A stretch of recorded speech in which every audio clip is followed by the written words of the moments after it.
بعد 16 من الغياب المنتخب الوطني المغربي يعود إلى المدينة العلمية، إلى مدينة الحضارة والتاريخ، مدينة فاس.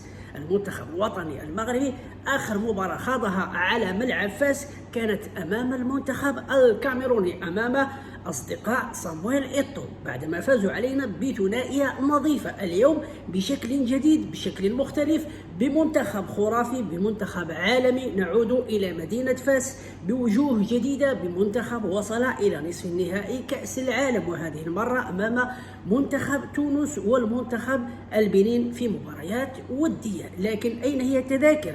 الجمهور الفاسي يسأل ويتساءل أين هي تذاكر المباراة؟ الجامعة طرحت التذاكر في موقع، والأثمنة كانت بين 70 درهم و100 درهم و150 درهم، والمقصورة الرئيسية ب 600 درهم. فإذا بنا نتفاجأ والجمهور الفاسي يتفاجأ بعد 10 دقائق من طرح التذاكر، الموقع كيقول لك لقد بيعت كل التذاكر. 10 دقائق فقط الناس كتدخل كيقول لك لقد بيعت كل التذاكر، يعني 10 دقائق الشناقه مشاو هزوا التيكي بالمنتخب الوطني المغربي كامل، وغادي تعود فيه البيع. نعم سيدي، اي كنسحابنا الشناقه كاينين غير في الخرفان، لكن صدق كاين الشناقه حتى في اوراق التيران. يعني الشناقه كاينين في جميع الاشياء في المغرب، هما من يسيرون اقتصاد المغرب في جميع الاشياء، وليس في كرة القدم أو في أوراق التيران فقط. نعم، أوراق التيران هي أشياء ثانوية فقط، لكن هناك أشياء أساسية لا غنى عنها عند الشعب المغربي، وهؤلاء يتحكمون في اقتصاد المغرب كيف يريدون وكيف شاءوا وكيف أرادوا، يتحكمون في المعيشة للشعب المغربي.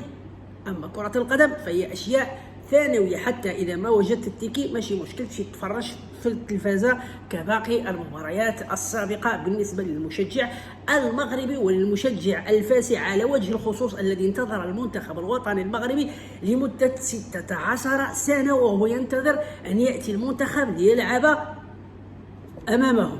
نعم، 16 سنة هما كيستناو باش يجي المنتخب يلعب معهم، فإذا بهم كيتفاجئوا أن أسعار التذاكر أصبحت مضاعفة. التيكي اللي كان كيسوى 70 درهم اليوم ولا كيسوى 250 درهم، التيكيت 70 درهم ولا كيسوى 300 درهم. المشجع غادي يمشي يشري التيكيت 600 درهم؟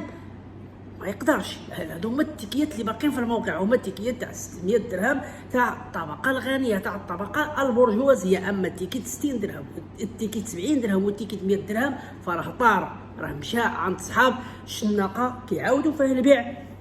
وشوف معايا بعد طرح الموقع ب10 دقائق خرجوا الناس كيبيعوها في فيسبوك، كيبيعوا التيكي نعم سيدي 70 درهم ب 250 درهم. والمشكله هو ان يكون هذا التيكي مزور، وتدخل ويدوزوا لك التيكي في سكانر ويرجعوك ويقول لك التيكي هذا مزور. هذه هي المشكله والطمه الكبرى. لذلك على الجامعه الملكيه المغربيه ان تجد حلا لهذا المشكل، وان تحارب هؤلاء الشناقه، وان تجد طريقه اكثر ابداعا من هذه الطريقه التي يقومون بها الان. لماذا نحن مقبلون على كاس افريقيا؟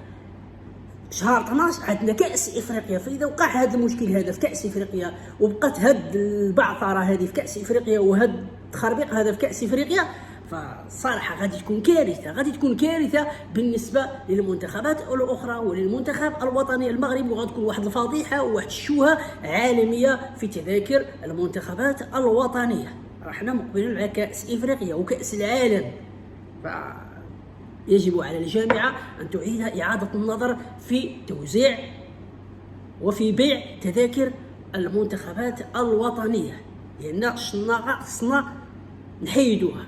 تيكي خصو يمشي من الموقع مباشر، ونحددوا شحال من تذكيرة للشخص، ما تخليلوش الباب مفتوح يشري داك الشيء كامل راسو، كيدخل كيشري التذاكر اللي كاينه كامله ويمشي بحاله. لا، خصنا نحددوا 2 تذكيرات ولا 3 تذكيرات العائله فقط، ما تدوش هذا الحد، وخلي له غيمشي يشري التذاكر كامل ويتحكم فيهم كيفاش بغا هو، ويبيع ويشري كيفاش بغا هو. يعني السوق السوداء هي المتحكمه في تذاكر المنتخب الوطني المغربي. واعطونا الراي ديالكم في التعليقات، والسلام عليكم.